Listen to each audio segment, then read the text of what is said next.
What's going on, guys, and welcome back to Wrestling World.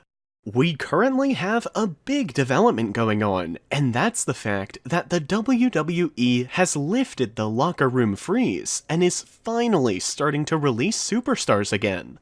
So, why is this so significant? Well, in years past, the WWE would always do what they called a spring locker room cleaning.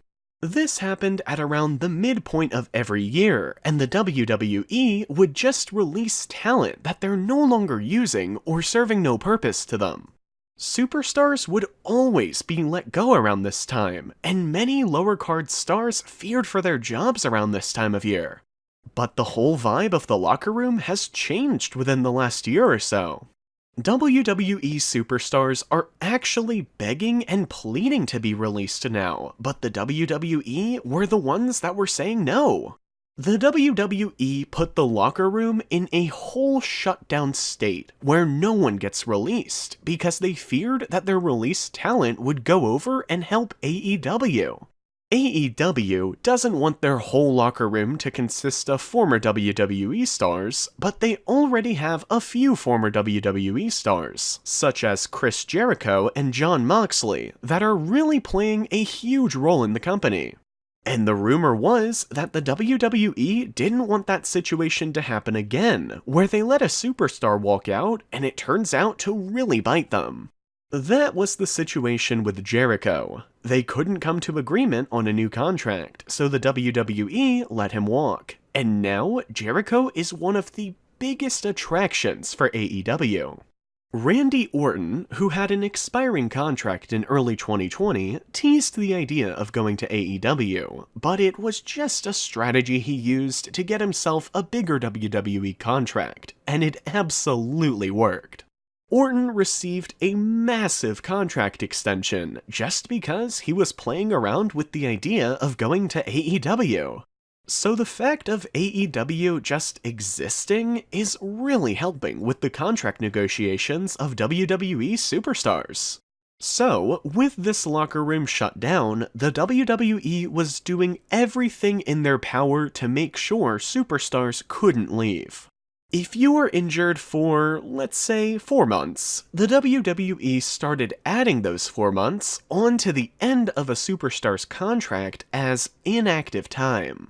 Basically, if you were injured, they're going to take whatever time you missed and tag it onto the end of your contract. That's what happened with Luke Harper, who publicly and politely asked for his release, and in return, the WWE added on a few months to his contract.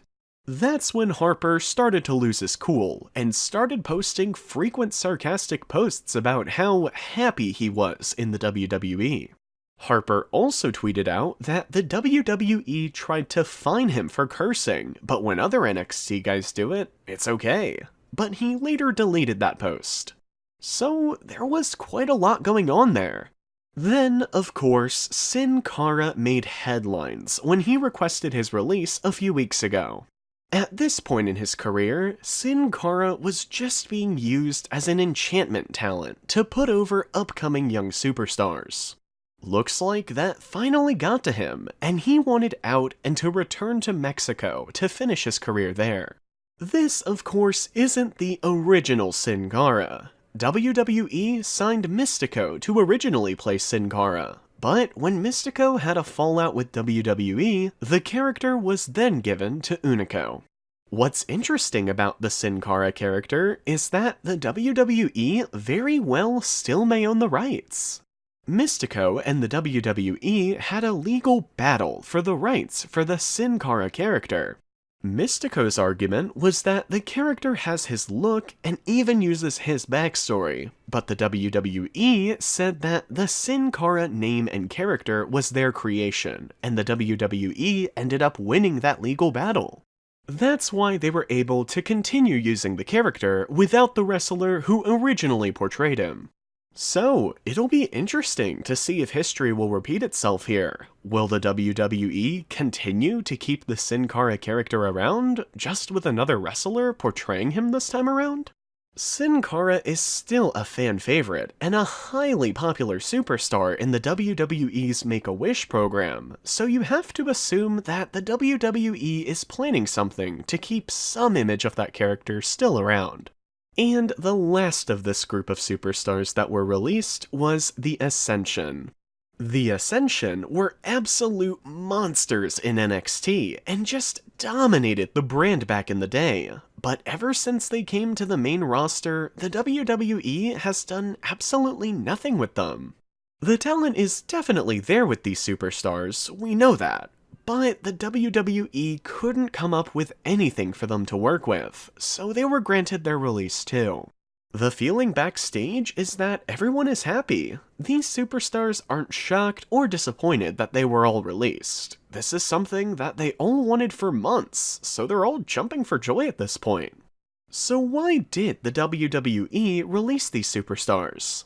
The WWE will now release superstars that they see as no threat and won't make an impact on AEW.